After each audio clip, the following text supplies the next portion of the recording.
The war in the Pacific had begun with fire. On December 7, 1941, Japan's carrier fleet unleashed 6 decks of aircraft upon Pearl Harbor, crippling the American Pacific Fleet in a matter of hours. Battleships lay burning in the harbor, Arizona, Oklahoma, West Virginia, their twisted hulls rising through black smoke. In Washington, the shock was total. In Tokyo, the celebration was brief. For Japan, the attack was not an end but a beginning, a signal for conquest. In the months that followed, the Empire of Japan swept across the Pacific like a tide that could not be stopped. Hong Kong fell in December. Manila surrendered in January. Singapore collapsed in February. By March, Japan's flag flew over the Philippines, Malaya, Burma, and the Dutch East Indies. The Western Pacific had become a Japanese lake.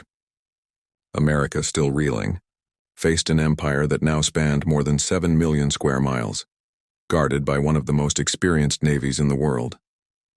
At the center of this storm stood Admiral Chester W. Nimitz, newly appointed Commander-in-Chief of the Pacific Fleet. When Nimitz assumed command on December 31, 1941, Pearl Harbor still smoldered. Most of his battleships were gone. What remained were aircraft carriers, submarines, and a few destroyers, fragile tools against an empire at full strength. But Nimitz had something Japan did not. He had information, or rather, the people willing to find it. Deep in the basement of a concrete building near Pearl Harbor's intercept station worked a small, secret group of cryptologists. Their codename was Station Hypo.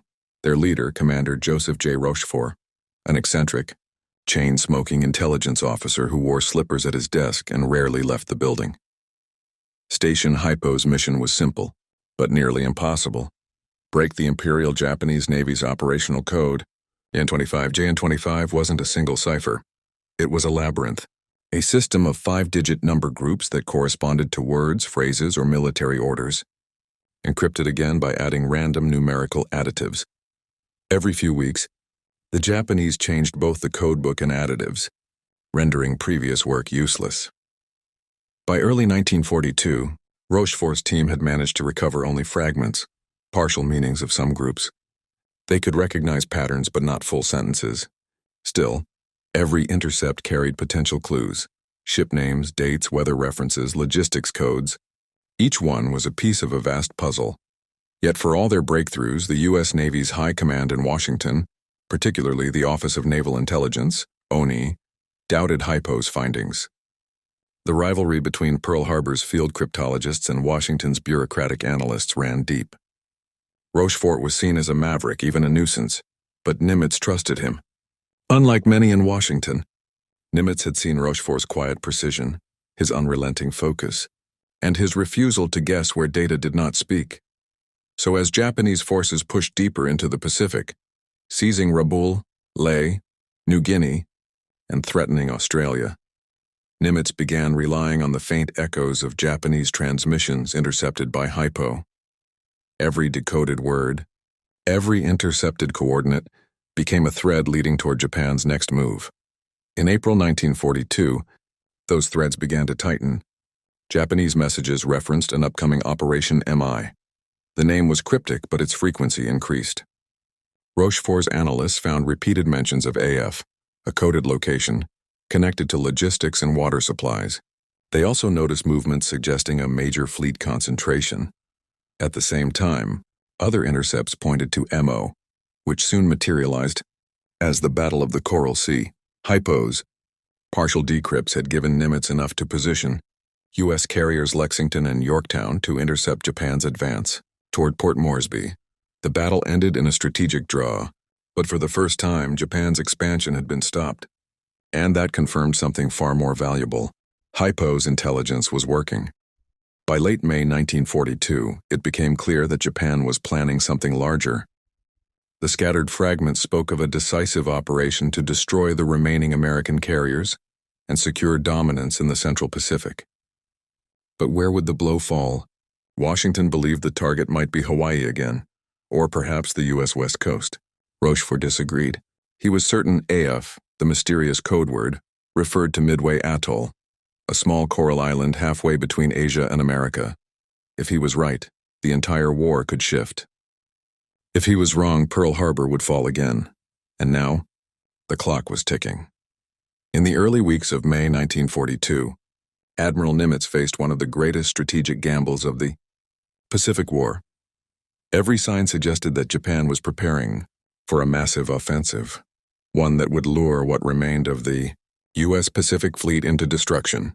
The Japanese called it Operation MI. But its target, AF, was still uncertain. Washington's Intelligence Division, OP-20G, believed it might point to Hawaii or even the Aleutian Islands. Rochefort's team at Station Hypo disagreed. Their decrypt spoke of an island low on water reserves, requiring constant shipments of supplies. That detail matched only one place in the Central Pacific, Midway Atoll, two small sand islands surrounded by coral, serving as a remote refueling and reconnaissance base for American aircraft.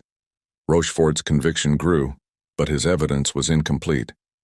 In the rigid hierarchy of wartime command, belief was not enough. Nimitz needed proof. That proof would come through deception. On May 20, 1942, Commander Joseph Rochefort and Lieutenant Commander Jasper Holmes proposed a daring plan. They would send an uncoded radio message from Midway itself, a fake message, reporting that the island's freshwater condenser had broken, leaving its garrison short on water. If Japanese intelligence intercepted the transmission and later mentioned in their own encrypted traffic that AF is short of water, then there would be no doubt. AF was Midway. Nimitz approved immediately. It was a bold play and a risky one. If the Japanese realized the message was bait, Hypo's entire operation could be compromised. Within hours, the message was sent. Midway reports condenser trouble. Limited water supply available. Then came the waiting. Hours turned into days. The cryptologists at Hypo worked through the night, bent over endless columns of digits hunting for even a single confirming phrase. The sound of pencil scratching, typewriters clacking, and the low murmur of exhausted voices filled the concrete basement. On May 27th, a decoded Japanese message arrived from Tokyo to Fleet Command. AF is short of water. The room fell silent. Rochefort looked up from his desk. His team knew instantly. They had done it. AF was Midway. The confirmation electrified Pearl Harbor's intelligence network. Nimitz now knew the time, place, and objective of Japan's next offensive. Information so valuable that it felt almost impossible. According to intercepted schedules, Japan's first air fleet, including 4 of its most powerful carriers, Akagi, Kaga, Soryu, and Hiryu, would strike Midway in early June. Their goal was to annihilate the remaining U.S. carriers and force Washington to negotiate peace on Japanese terms. But now, Nimitz had a chance to reverse everything. Armed with Rochefort's intelligence, he began to quietly reposition his fleet. He ordered Rear Admiral Frank Jack Fletcher with Yorktown and Rear Admiral Raymond Spruance with Enterprise and Hornet to move northeast of Midway, a location that would catch the Japanese by surprise. It was a bold ambush, one dependent entirely on intelligence. Nimitz shared the plan with almost no one. Even within the Navy, only a handful of officers knew that America was acting on decrypted Japanese codes. To protect Hypo's secret, the cover story claimed that U.S. patrol planes had spotted the Japanese fleet, a lie meant to shield the Codebreakers from discovery. Meanwhile, in Tokyo, Admiral Isoroku Yamamoto, commander-in-chief of the combined fleet, was supremely confident. He believed his plan was flawless. Midway would draw the last American carriers into a trap, where his superior numbers and discipline would crush them. Yamamoto had no idea his encrypted communications were being read almost in real time. His pride in Japanese naval secrecy, the complexity of JN-25, had become his greatest weakness. By the final days of May, the chessboard was set. In the still waters of the Pacific, 2 massive fleets were moving toward each other, one certain of its surprise, the other certain of its enemy's plan. The fate of the Pacific would be decided not just by firepower or courage, but by knowledge, by men in dim rooms who spent their nights reading enemy numbers. And as Nimitz stood inside his underground command room on the morning of May 27, 1942, holding that decoded message in his hands, he understood the full gravity of what had just happened. The United States could now see through Japan's walls of secrecy. And for the first time since Pearl Harbor, victory was no longer a dream. It was a calculation. In the war rooms of history, names like Nimitz and Yamamoto dominate headlines. But behind the turning points, hidden in basements and listening posts, worked the quiet minds who never saw the battlefield. Commander Joseph J. Rochefort was one of them. He was not a man of medals or speeches. He rarely wore his uniform, often seen in a faded bathrobe and slippers, pacing between cipher sheets and coffee mugs. His small team at Station Hypo lived in that basement at Pearl Harbor, a labyrinth of cables, radios, and typewriters where daylight never reached. They weren't warriors in the traditional sense. They were mathematicians, linguists, and radio operators, men who fought the war through symbols. Their battlefield was the radio ether. Their ammunition was logic and patience. Each morning began the same way. Intercepts from across the Pacific, fragments of Japanese naval messages arrived in stacks of paper. Thousands of groups of 5-digit numbers, each representing a coded word or phrase. The men would gather around long wooden tables, splitting the work into fragments, searching for patterns, repetitions, and anomalies. Fatigue was constant. Their eyes burned from fluorescent light. The air smelled of sweat, paper, and machine oil. But every time a new piece fit, every time a pattern revealed itself, it was as if another curtain lifted from Japan's war machine. Rochefort's leadership was quiet, almost invisible. He didn't command through orders. He inspired through conviction. He shielded his team from politics, from Washington's skepticism, from the fatigue of endless nights. And though he rarely spoke of it, he carried the weight of knowing that every delay, every missed code, could cost American lives. By May 1942, his men were more than analysts. They were instruments of intuition. They could recognize the rhythm of Japanese communication even before translation. It was a strange form of empathy, to understand the enemy's language so deeply that you could feel their patterns. In that sense, Station Hypo wasn't just breaking codes. It was learning to think like Japan. Breaking JN-25 wasn't like cracking a safe. It was more like solving a puzzle that changed shape every few days. The Japanese Navy's operational code, JN-25B by 1942, was a masterpiece of encryption. It began with a codebook of around 33,000 5-digit numbers, each representing a word, name, or concept, ship types, fleet names, places, tactical terms. But to make things harder, the Japanese added another layer, an additive table, thousands of random 5-digit numbers used to obscure the real code groups. Every time a message was sent, a new additive was applied. This meant that even if analysts discovered the meaning of one number group, it would be useless in the next transmission. A single message could take weeks of manual decryption, and by the time it was solved, it might already be outdated.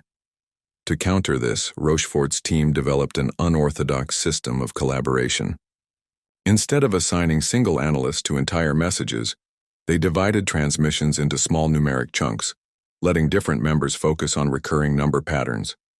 They built card indexes, tens of thousands of handwritten slips containing partial translations and frequency data. Over time, they reconstructed large portions of the underlying codebook, without ever seeing the original. What made this possible was not advanced machinery but human persistence. The cryptanalytic machines of Bletchley Park, like Britain's bomb used against the German Enigma, were far beyond Hypo's reach. In Pearl Harbor, everything was done by hand. The true computers were people, men who learned to see logic in chaos. One of Rochefort's top analysts, Agnes Meyer Driscoll, a brilliant civilian cryptographer, once described their process as listening to a language that never stops changing its grammar. It required intuition as much as mathematics. By early May 1942, Hypo had recovered an estimated 15 to 20% of the JN-25 codebook, enough to read fragments of high-level messages. They couldn't translate everything, but they could see structures, where fleets were being assigned, which carriers were in motion, and when convoys were assembling. That partial clarity made all the difference. From these fragments, Rochefort pieced together that the Japanese were referring repeatedly to AF, MI, and MO.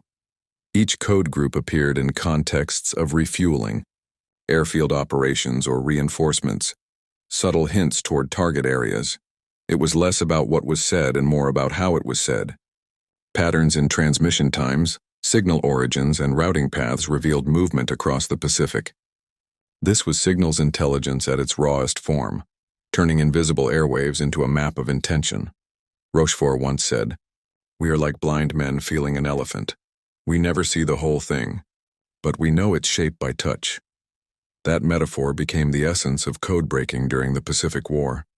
The brilliance of Station Hypo lay not just in what it uncovered, but in what it taught Nimitz, that warfare in the modern age was no longer just a matter of ships, guns, and men, or it was a matter of information dominance.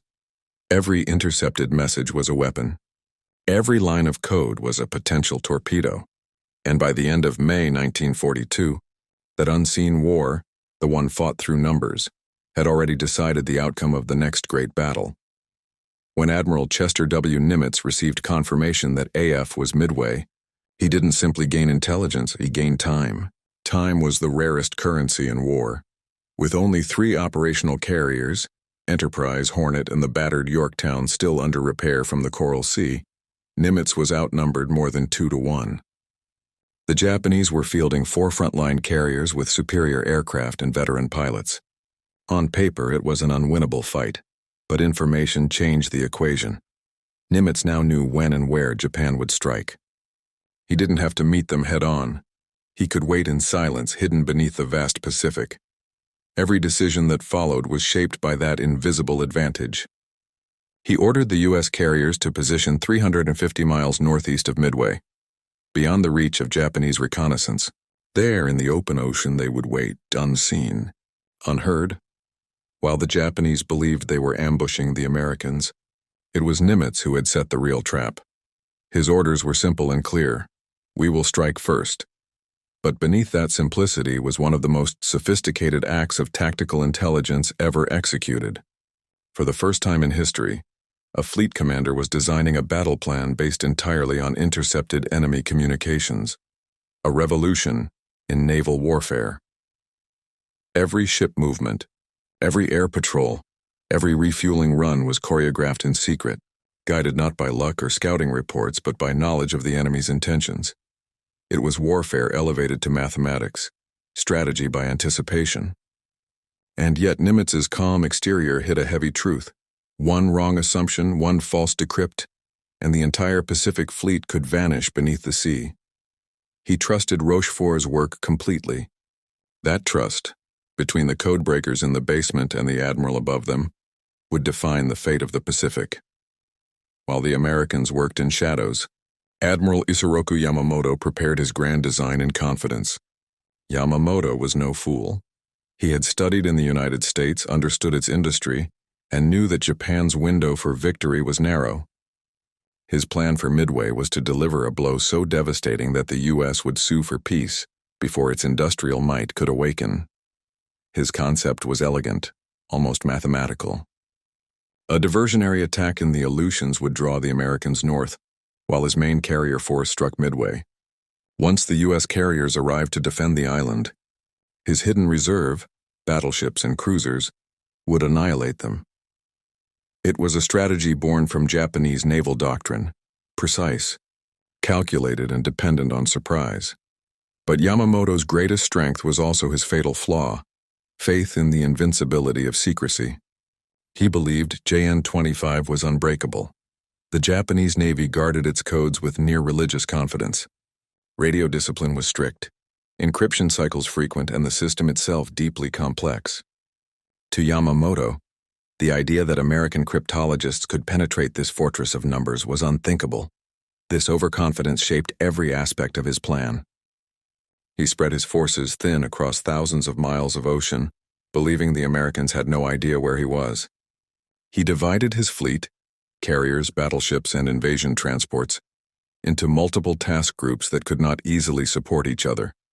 To a man certain of secrecy, it was brilliant. To a man being watched, it was suicide. When Nimitz read Yamamoto's plan, he saw not a genius but a predictable opponent.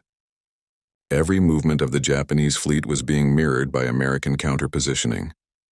Yamamoto, blind to the fact that his messages were being read, was walking into an ambush of his own design. The arrogance of Japan's code system, and the belief that honor equaled security, became the unseen weapon that destroyed the Imperial Navy's power. There is a strange silence in the ethics of intelligence. Wars have always relied on deception, but to listen, to silently read the private words of an enemy, was a new form of power. Inside Station Hypo, this moral weight was not lost on Rochefort's men. Every time they broke a new code group, they weren't just reading coordinates or orders. They were glimpsing the thoughts of their adversary, the human rhythm of another nation at war. They could see the Japanese preparing convoys, reporting casualties, even requesting condolences for lost ships. Some messages carried hints of personal tone, the worry of officers, the discipline of subordinates, the invisible fear behind coded brevity. And yet, those words were being used to kill them. So the Codebreakers continued, understanding that morality in war bends under necessity. Admiral Nimitz faced a similar dilemma. He knew his advantage at Midway came from reading what was never meant to be read. In traditional warfare, two armies met in open contest. At Midway, one side entered the battlefield already defeated, their every intention known. But intelligence was not dishonor. It was evolution. In the same way that radar extended the eyes of a fleet, cryptology extended its mind, and in that understanding lay a new truth of modern war. Victory no longer belonged only to those who fought hardest, but to those who understood the deepest. When the sun rose over the Pacific on June 4, 1942, two fleets were converging on an invisible crossroads, one believing it hunted, the other ready to strike. In the coming hours, 4 Japanese carriers would fall to flames, and the course of the entire Pacific War would change. But before the first bomb dropped or the first torpedo struck, the real victory had already been won, not in battle but in silence, in patience, in the cold rooms of Pearl Harbor where men turned numbers into foresight. May 27, 1942, Pearl Harbor, Hawaii. The war room beneath the Pacific Fleet headquarters was quiet, almost reverent. The air vibrated faintly with the hum of typewriters and decoding machines. The walls, thick with concrete, held the heat of the island above, but inside the men of Station Hypo barely noticed. A new message had just been decrypted. It was short, precise, routine, to anyone except those who knew what they were looking for. AF is short of water. The phrase rippled through the room like an electric current. Commander Joseph Rochefort set down his pencil, his face expressionless, his mind racing. He looked toward Lieutenant Commander Edwin Layton, Nimitz's intelligence officer who had come down to check on the latest intercepts. Their eyes met. Neither spoke. They didn't have to. For months they had hunted this code word. Now it had confirmed itself. Rochefort exhaled slowly, almost disbelieving. The gamble had worked. Midway, AF, was Japan's target. When Admiral Nimitz received the decoded phrase hours later, he read it in silence. The message was deceptively mundane, but its implications were world-changing. He didn't speak for a moment. Then with calm certainty he said only, "Prepare for Midway." In that moment, the balance of the Pacific shifted. Until now, every major engagement since Pearl Harbor had been reactive, the United States struggling to keep pace with Japan's advance. But now Nimitz was no longer reacting. He was anticipating. Orders went out immediately under the highest secrecy. From Pearl Harbor Naval Yard, engineers worked around the clock to repair the battered carrier Yorktown, still wounded from Coral Sea. They were told they had 3 months. Nimitz gave them 3 days. Welders worked by floodlight through the night, sealing hull plates and rearming her decks. Mechanics stripped spare parts from other ships. When one officer protested that the Yorktown could not be made seaworthy in time, Nimitz replied firmly, "She will sail, or we will fight without her." By May 30th, Yorktown was leaving Pearl Harbor, patched, armed and heading toward destiny. Meanwhile, the Japanese fleet, the First Air Fleet, the pride of the Imperial Navy, was already steaming eastward. Led by Vice Admiral Chuichi Nagamo, their 4 carriers, Akagi, Kaga, Soryu, and Hiryu, carried over 240 aircraft and the finest aviators Japan had ever trained. To them, this was to be the decisive battle, the final act that would destroy American carrier power. But they didn't know that Nimitz already knew their timetable, their formation, even their order of attack. From intercepted traffic, Rochefort's analysts could see that the Japanese planned to strike Midway on June 4th. Beginning with an air assault from 250 miles away, the invasion fleet would follow days later. They even learned that a small diversionary force would attack the Aleutians to confuse American reconnaissance. Every line of Japanese confidence had been laid bare. Nimitz moved his chess pieces into position.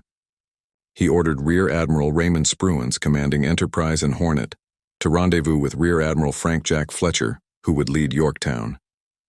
Together, the three carriers would wait northeast of Midway, hidden beyond the Japanese scouting range. It was an act of calculated silence. The Pacific was vast, 60 million square miles of open water, but through intelligence, Nimitz had turned it into a predictable stage. Every move was deliberate. Every mile mattered. Every decision stemmed from that single decrypted line. AF is short of water. The atmosphere in Pearl Harbor shifted from despair to purpose. For the first time since the dark morning of December 7, 1941, there was confidence. Quiet, disciplined confidence. The fleet was no longer running blind, yet the stakes were almost unbearable. If Rochefort was wrong, if AF was not Midway, if the Japanese changed plans, the U.S. would have sent its last carriers into an empty ocean, leaving Hawaii exposed. It was an entire war balanced on a single word, but Nimitz never doubted his men. He knew that the invisible war, the one fought in numbers and whispers, was as decisive as any fought with bombs and torpedoes. As May turned to June, the final preparations unfolded across the Pacific. On Midway Atoll, U.S. Marines dug gun pits into coral rock while engineers extended the runway for bombers. PBY Catalina patrol planes began long-range reconnaissance flights, scouring the horizon for any sign of the approaching Japanese armada. The island's radio operators, unaware of the full truth, waited for an attack they knew must come. Far to the east, the three American carriers moved in silence across the dark Pacific, their decks filled with aircraft, their crews restless but resolved. Every man aboard knew this operation would decide whether the Pacific belonged to the rising sun or to freedom. By June 3rd, the first reports came in. A Catalina flying boat sighted a Japanese transport convoy 700 miles west of Midway. It was the first physical confirmation of what Station Hypo had already known for days. The Codebreakers had been right. Japan was coming, and as the American fleet closed into its ambush position, the world stood unknowingly on the edge of one of the greatest naval battles in history. A confrontation not born from luck or firepower, but from knowledge. The trap was set. The Codebreakers had done their part. Now it was time for the fleets to decide the rest. June 4th, 1942, 0430 hours. The sky over the Pacific was pale and still. The first light crept over the horizon, glinting off endless waves that stretched toward Midway Atoll. Above them, the Japanese fleet stirred. Aboard the flagship Akagi, Vice Admiral Nagumo stood on the bridge watching his flight crews prepare. Below, the carrier decks were alive, engines roaring, bomb carts rolling, flight crews shouting over the wind. It was a scene of clockwork precision. At 0430, Nagumo's first strike group, 108 aircraft, lifted into the sky. Dive bombers, torpedo planes, and Zero escorts fanned out eastward, toward the small speck of coral and sand known as Midway. For Japan, it was the beginning of the decisive blow, the battle that would lure the American carriers into destruction. But the Americans were already waiting. At 0530, radar operators on Midway picked up incoming contacts, over 90 miles out. Sirens wailed across the island. Pilots sprinted to their planes, engines igniting. The ground shook as Marine F-2A Buffaloes and F-4F Wildcats roared into the dawn. Moments later, the Japanese strike descended from the clouds. Bombs fell across sand in Eastern Island, tearing apart fuel depots and hangars. The air was thick with smoke and salt. Yet through the chaos, Midway's anti-aircraft batteries fired back furiously, the sky bursting with black puffs of flak. By 0630, Nagumo's attack had completed its run. The island burned, but it was not destroyed. Back on Akagi, the Japanese commander faced a dilemma. His scouts, while delayed by poor weather, had yet to locate any American carriers. Meanwhile, his first strike group radioed that Midway still required a second attack. Nagumo hesitated. Should he rearm his reserve aircraft for another land strike, or hold them for ship attack in case the Americans appeared? He chose to rearm. Below decks, the hangars filled with bombs and torpedoes being switched out. Dozens of crews worked feverishly amid open fuel lines and armed warheads. The air smelled of gasoline and sweat. Then, at 0740, a Japanese scout plane, launched late from the cruiser Tone, sent a message that changed everything. Sighted enemy force, bearing 10 degrees. Ships, including a carrier. Nagumo froze. The Americans were here. In those tense minutes, chaos spread through the Japanese fleet. Half the planes on deck were returning from Midway and needed to land. Half below were being rearmed for the wrong mission, and somewhere beyond the horizon, 3 American carriers, Enterprise, Hornet, and Yorktown, were closing in. Nimitz's trap had worked perfectly. At 0700, aircraft from Midway Atoll struck first. B-26 Marauders and torpedo-laden B-17s roared in at low altitude, attempting to hit the Japanese carriers, but they failed, shot down in waves by Zero fighters and anti-aircraft fire. Nearly every attacking plane was lost. Yet their sacrifice achieved something critical. It forced Nagumo's carriers to maneuver wildly, buying time for the main American strike force still inbound from the east. At 0920, the first American carrier-based planes, the torpedo squadrons, arrived. They came in small, scattered groups, having lost formation over hundreds of miles of open ocean. From Hornet came Torpedo 8, commanded by Lieutenant Commander John Waldron. He led his 15 outdated TBD Devastators straight toward the enemy, slow, low, and without fighter cover. One by one, they were cut down. Japanese Zeros tore through the formation, setting the sea ablaze with wreckage. All 15 were destroyed. Only one man, Ensign George Gay, survived, floating alone in the ocean as the battle raged above him. From Enterprise and Yorktown, other torpedo squadrons met the same fate. Not a single torpedo struck home. Dozens of Americans died, but their courage pulled the Japanese defenses low, drawing their fighters and gunfire to sea level. Then fate aligned with intelligence. At 10:20, as Nagumo's crews were refueling and rearming for another attack, 3 squadrons of U.S. Navy dive bombers, delayed, lost, then miraculously redirected, appeared high above the Japanese fleet. They had found the enemy at the exact worst moment imaginable for Japan. Fuel lines ran open across the decks. Bombs were stacked and waiting. Planes were being refueled. It was the most vulnerable 5 minutes in the history of the Imperial Japanese Navy. Commander Clarence McCluskey led the first group from Enterprise. As he dove through 15,000 feet of sunlight, he shouted a single word into his radio: "Attack!" The scream of the dive bombers split the air. Within seconds, 3,000-pound bombs fell like thunderbolts. At 10:22, a direct hit tore through Kaga's flight deck, detonating fueled aircraft and ordnance. Seconds later, Akagi was struck squarely, a bomb punching through the deck and igniting the hangar below. Then came Soryu, engulfed by multiple explosions that turned her into a floating inferno. Within 6 minutes, 3 of Japan's 4 frontline carriers were burning beyond control. Hundreds of sailors and airmen were trapped inside. Nagumo's fleet, once the spear of Japan's naval power, was now reduced to chaos and flame. The 4th carrier, Hiryu, struck back with desperate resolve. At 10:55, her bombers located Yorktown and scored direct hits, crippling her flight deck and stopping her dead in the water. But the Americans weren't finished. By 1700, dive bombers from Enterprise retaliated, finding Hiryu and setting her ablaze. By nightfall, she too was gone. In less than a day, 4 of Japan's most powerful carriers, the same ones that had launched the attack on Pearl Harbor, were sunk. Thousands of men were dead or drifting. The Imperial Navy's air arm, its elite, irreplaceable force, was annihilated. The ocean that had once carried Japan's ambition now held its greatest loss. When the fires dimmed and the sea went silent, the outcome was clear. The tide of the Pacific War had turned, and Admiral Nimitz, one calm, patient, and precise one, had won not by strength alone, but by knowing. The morning of June 5, 1942, dawned over a Pacific littered with smoke, wreckage, and oil fires that stretched for miles. The sea was quiet now, eerily quiet, but beneath its surface lay the broken remains of Japan's once invincible carrier strike force Akagi, Kaga, Soryu, Hiryu, 4 giants of the Imperial Navy, gone in a single day. Each ship carried not only aircraft and sailors, but the pride of an empire that had believed itself unbeatable. In less than 24 hours, Japan had lost the heart of its offensive power, the same 4 carriers that had bombed Pearl Harbor just 6 months earlier.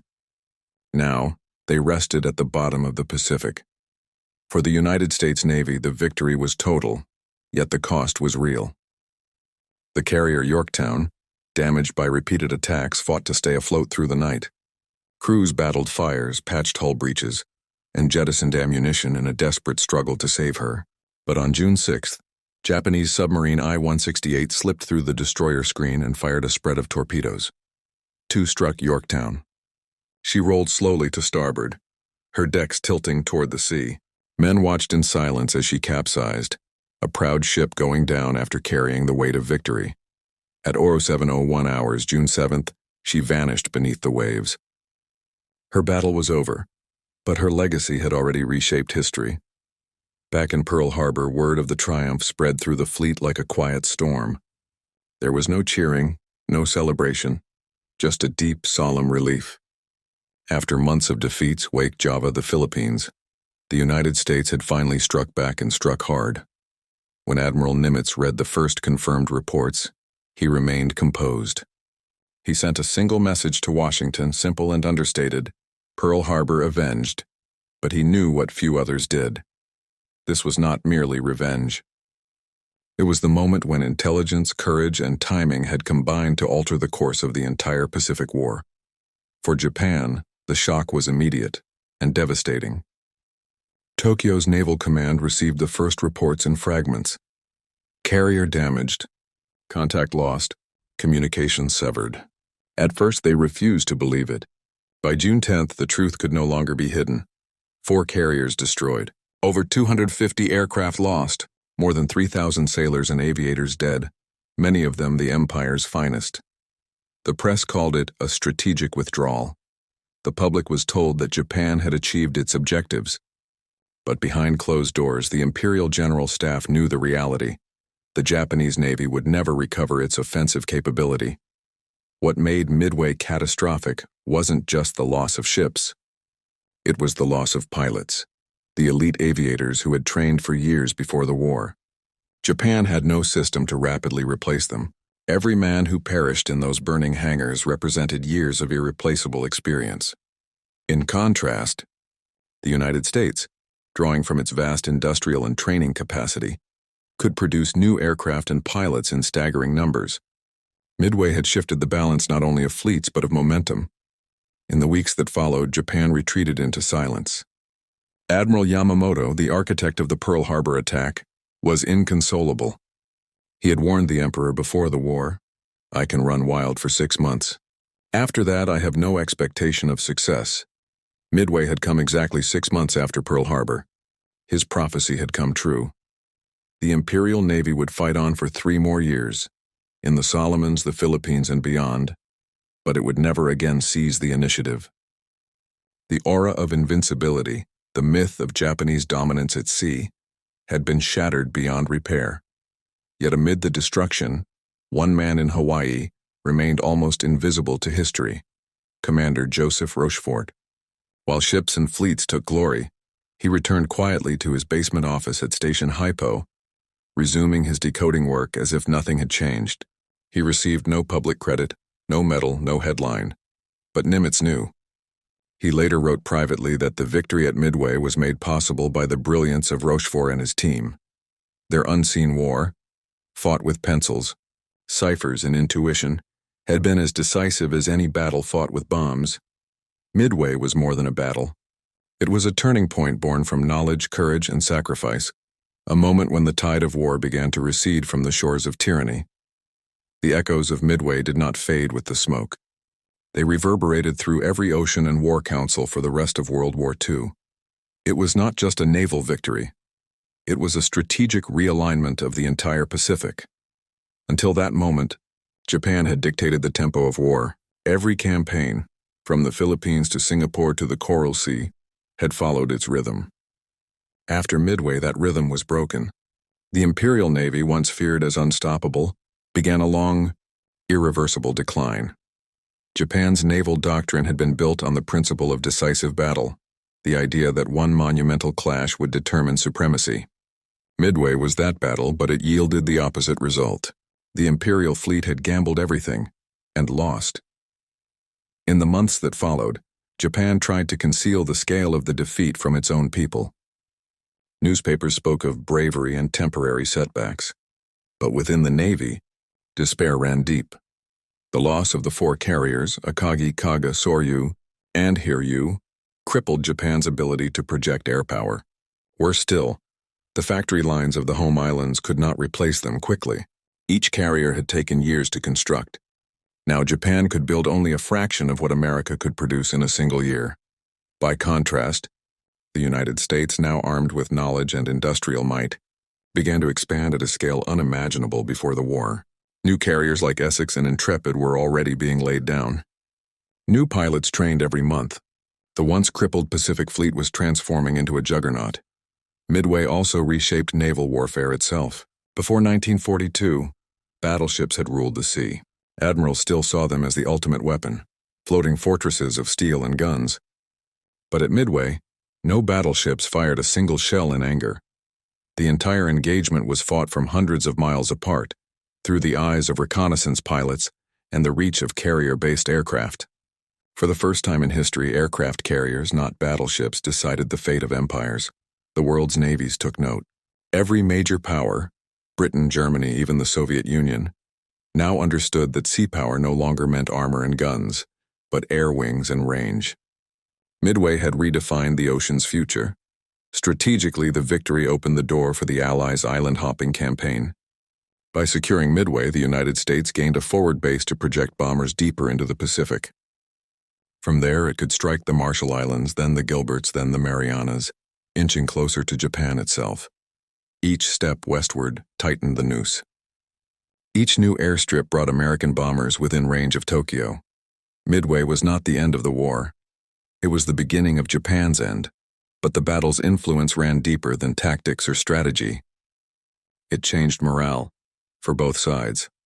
In Japan, the myth of divine destiny cracked. For the first time, ordinary citizens questioned the inevitability of victory. The whispered phrase, Tennoheika no kichi wa mada tsuzukimasu, the emperor's fortune continues, now carried uncertainty. In America, the psychological effect was profound. Just 6 months earlier, Pearl Harbor had left the nation humiliated and reeling. Midway restored faith. It proved that the U.S. Navy could not only defend, but defeat the enemy that had once seemed unstoppable. It marked the transition from survival to dominance. Admiral Nimitz, always reserved, summarized it best in his report to Washington.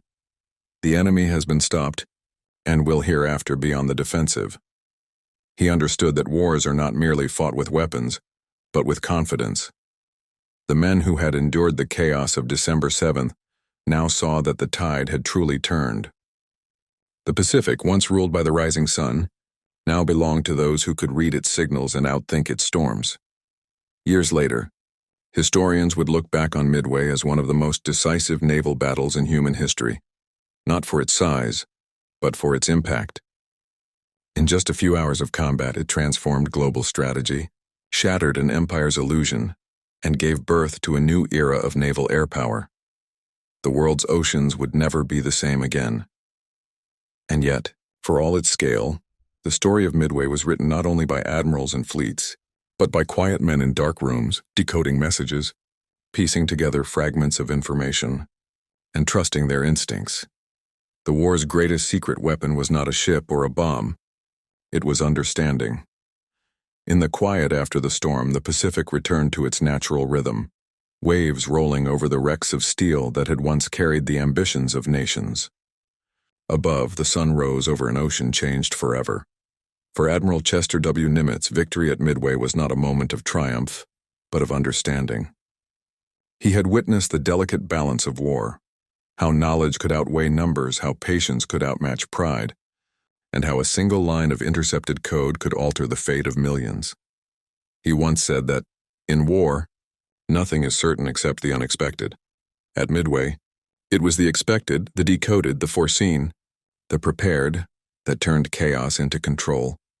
The power of intelligence had revealed its true form, not in the secrecy of machines, but in the human mind's ability to connect fragments, to interpret silence, to trust intuition against doubt. Rochefort and his team had fought their war in whispers, but their victory roared across the world's oceans. Their pencils had drawn the path to victory long before the first bomb fell.